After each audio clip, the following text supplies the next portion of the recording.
অতীতের নির্বাচনের চেয়ে এবারের নির্বাচনের ইঞ্জিনিয়ারিং এবং কারচুপির ধরনটাই ছিল একদম আলাদা। প্রতিটি পর্বে পর্বে ইলেকশনের ইঞ্জিনিয়ারিং করা হয়েছে।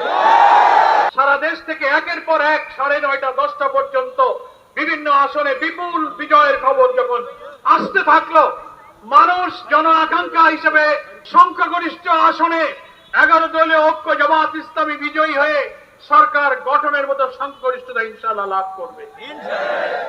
সেখানেই 9:30 10টার দিকে নির্বাচনী ফলাফল ঘোষণার সব সম্প্রচার বন্ধ করে দেওয়া হলো।